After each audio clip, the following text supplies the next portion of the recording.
Well, welcome back. Got another video for y'all today. We're going to be doing a quick video about the Caledonia furnace and history. Now, this is a state park, so y'all can come out here, check it out. Quickly, I'll just take a quick glance at the furnace. Then we're going to get out my truck and shit and walk around and show you guys what's here. Now, what's the cool part about the furnace and what the history is. But quickly, what I like to do and find that it's a little bit easier than trying to do the fancy stuff. I'm just going to show you some pictures I found in a local book where I got some of my research from. And we'll probably do a video about that someday, about what books I use and how y'all can find out more local history about your own area and places. So quickly, let's go through this book. Now, it helps to have them marked. I'm horrible. Alright, so there you go. As you can see, that's the Thane Stevens Ironworks right there. You can recognize the shape. There's the furnace probably in the background before it was bulldozed. There it is again. This was an 1890 photograph. This one here is 1863 to 1868. Here's a bridge. This is an 1890 photograph. Now that foundation is actually still there. We'll show you that. That's what that bridge used to look like. That must have been the water wheel to power the blower that was in the furnace. There is a crap ton of pictures in this book. Here you go, a picture. So this is 1890 shot. Let's see here. The Caledonia Stables is what that's called. I think these structures are still there. They're behind us. The way the highway splits it and 233 is, I think these are still there actually. So that's still up 30, right behind us. I might show you a quick shot of that. So now this is past 1800 point. So this apparently from the hotel called Caledonia. So this is a picture of 1910 shot. A merry-go-round, apparently. They were doing something out here. Now this is going to continue to be more. Alrighty. That is actually all the photographs in this book. Like I said, someday we'll have to show you what all I use. Maybe I'll quickly show you this one. You can find a lot of these books, Image of America books, anywhere in Walmart and shit. They're really a great book to learn. They have pictures. They tell you a little bit about your local history. You can find them at Walmart. If you have Barnes & Noble in your area, you can find them there. We got one down in Mechanicsburg. Found a lot of books about that area. And in my last video, I found that book down there. So quickly, this is what it looks like. That's the book I use. These are the best books. Now, there's actually two companies I use. I ain't really company-oriented with books. Just give me my dang entry info, and I'll be happy. So now we'll get out and explore the furnace. Well, what's left of the furnace, because there ain't much left. Yeah, that was bigger back then. That's probably what they did when they found it. I'll explain more later. And there it is. Now there's some cool history facts here. Now those photographs of those two buildings are back that way. It splits off. It like splits for some reason. 2 further goes that way. There's a yellow gate here you cannot enter. And it heads down that way and it stops. So quickly I'll show you some more info here that y'all can read if you want to. I gotta fold my notes anywho.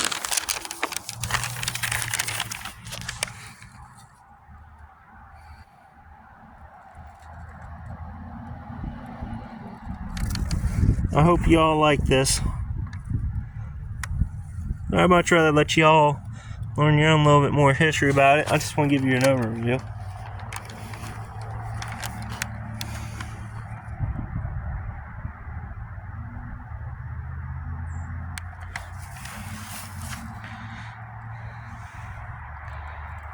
So here's the raw source of iron. So that's the raw iron ore. And they use limestone and then charcoal, of course. They bury that in pits and burn it.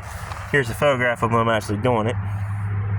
So that's them actually making the charcoal. And this must be one of their mines. I think one of the quarries are still open that was built for this place. If I read correct. So apparently some of it was found at the top, some was found deeper, had dig shafts.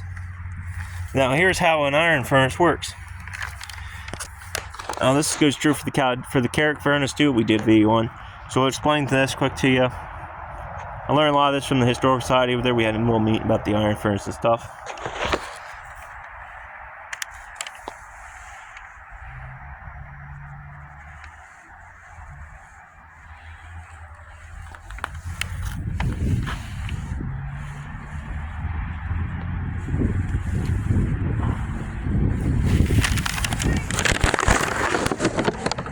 So what they would do, on top of this hill there would be a barn where they stored their charcoal, limestone, and their raw iron ore. They rolled out to a hole on top of the furnace. It gets smelted down. And at the bottom here would be sand, and then they had their casting molds in this sand to cast the stuff. And the iron ore would come down, gravity fed, out of the furnace into the molds, which would be sand. Now this one was powered by a water mill for the blast. For the air. Or with the Carrick, it's a steam power air pump. Now I'm going to go show you some stuff for the US 30. Actually, maybe we'll just hike around this sucker quick. So like I said, this is probably what it looked like.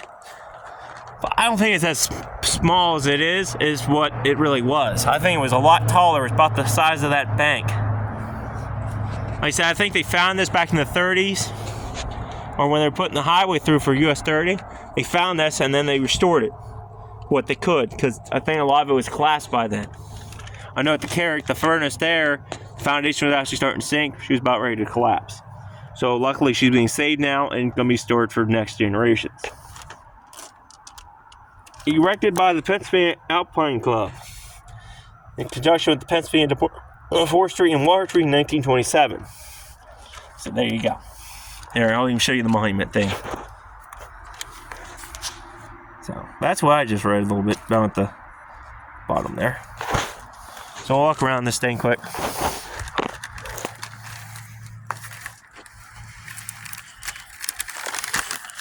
I almost forgot my history here. So Thaddeus Stevens, I believe, was born in 1792 to 1868. Now this furnace, well, I can understand, the operation started in 1837 to about 1868 after Mr. Stevenson passed away in 1868. Now, a cool history fact about this, which I'll tell you when I get closer to the road, is about the Confederates. So I'm going to walk up to where the barn was, which is up on this hill. We got a metal detector here, and if you do metal detect, you need a permit. It's like a 2-year permit or something. 1-year permit, actually. I can't remember how much it cost.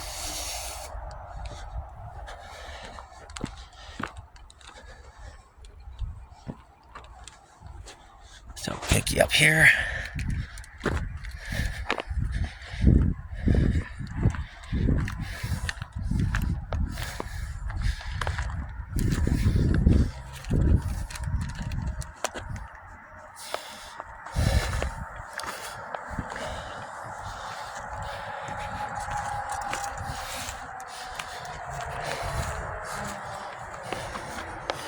It's a nice winter day here in Pennsylvania.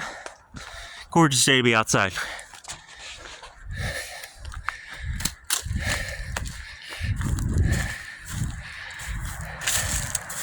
Not a lot left, is there? Carrick furnace is a lot better preserved. Y'all probably seen that in my last video. Up here is where the barns would have been. That supplied the iron ore and stuff for the furnace. In a minute, you'll see the furnace from up top the hill.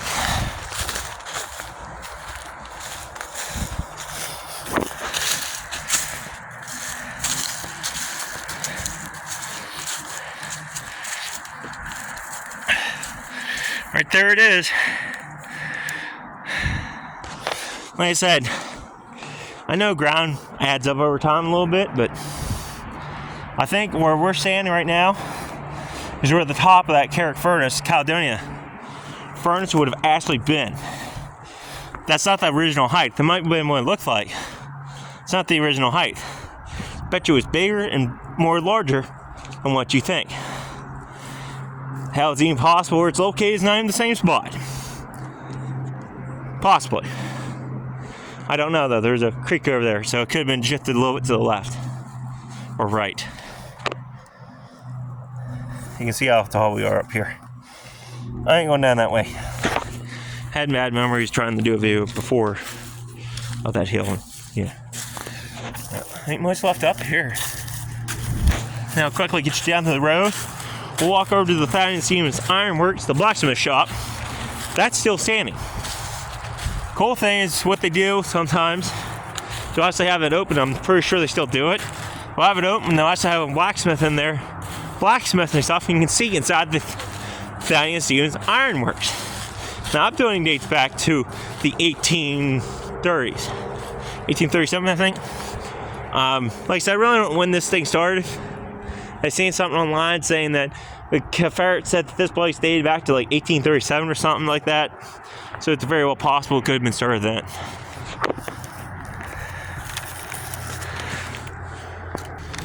Alright guys, we're back down to the bottom. So quickly, I'll give you some history while we walk towards the Thaddeus Stevens Ironworks. So this place was actually burned down by the Confederates. Because Thaddeus Stevens was into freeing the African Americans. The Confederates did not like that very much.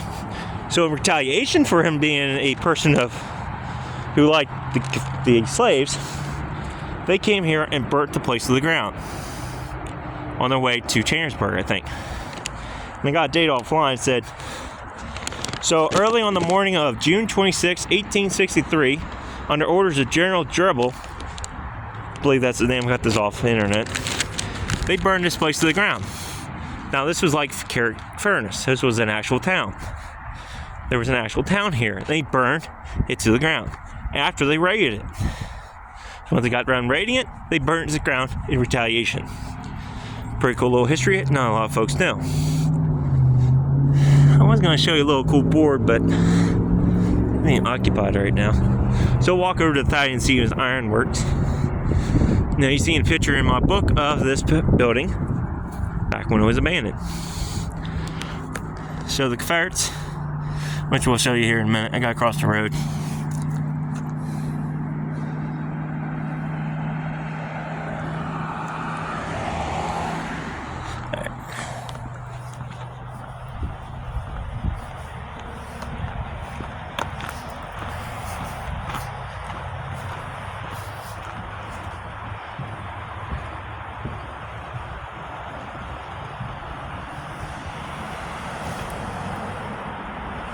Boy, ain't that something.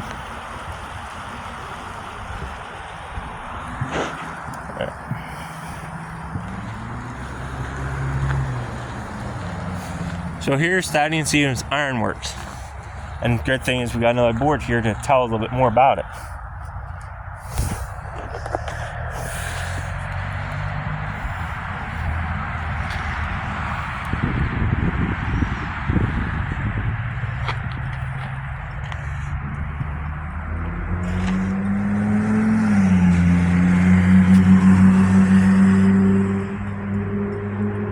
June 26, 1863.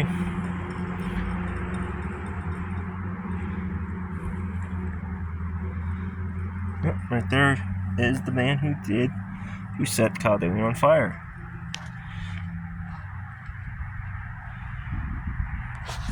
Right, let's go walk around Thaddeus Stevens Ironworks.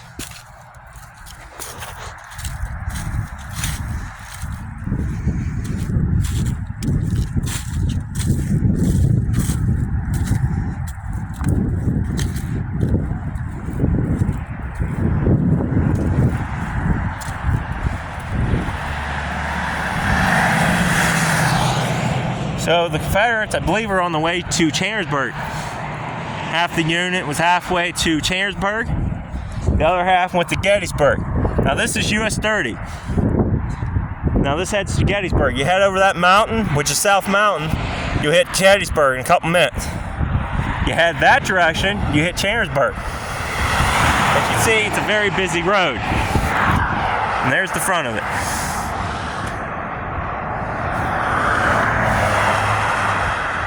Don't really want to get on the highway too much for y'all.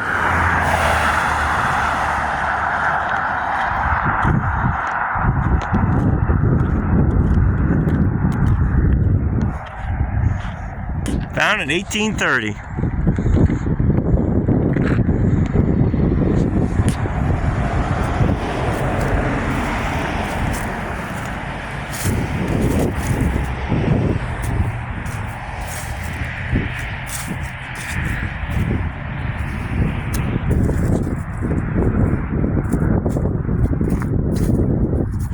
So there's the ironworks. So now I'm going to show you where I think this bridge was. Now I'm not 100% positive, but I did see stone foundations going across this creek, which almost looked like the blades of a bridge. And in fact, you can kind of see it walking this direction I'm going now. That wooden bridge that was in that photograph, I think, is right here. It possibly connected 233 if it was there back in the day. Very well could have. If you see that hump, there's the creek. See how that hump's nice and flat all the way out? That's a roadbed. That's not natural. In a minute, you'll see stone foundations for the bridge going across.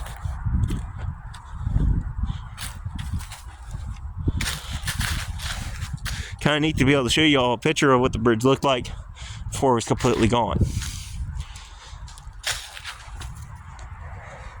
Now it's even possible the Confederates walked on this. I said 30 was established in what, the 20s, I think? 1920? That was the first ever highway put in the country. So it's kind of hard to say if it was there whenever they marched through here. It might have just been a trail, which it could have easily well could have connected. So there's the stone foundation. And you can see that clear, flat part running all the way up to the bridge. That's a road. It's weird the state park took out the one side. We'll walk on top of this sucker for you. And then I'm going to show you the last board that's over there.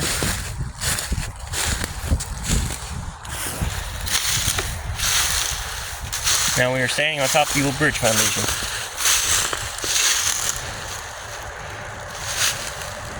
Ready to cross.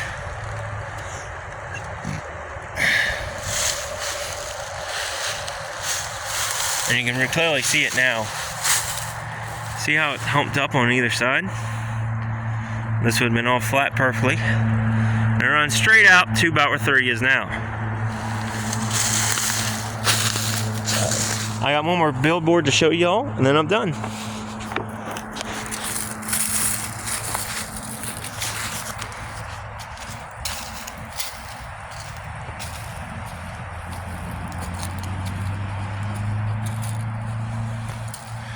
There's just something about Pennsylvania. Ain't that peaceful?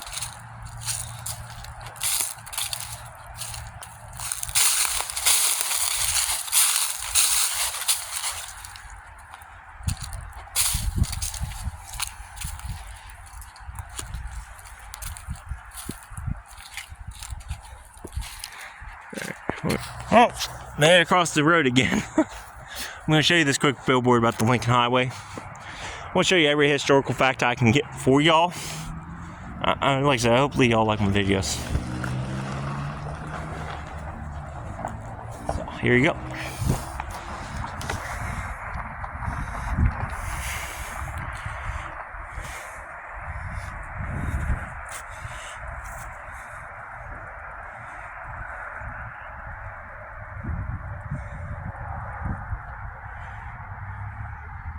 Huh, that's pretty neat. 1921 though. Here's some photographs.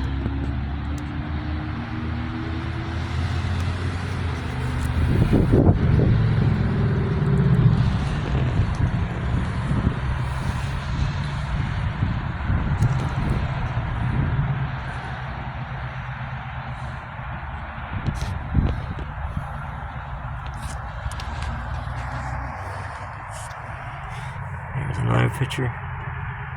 Boy, that probably would not have been fun back then. No four-wheel drive. Roads were muddier than hell.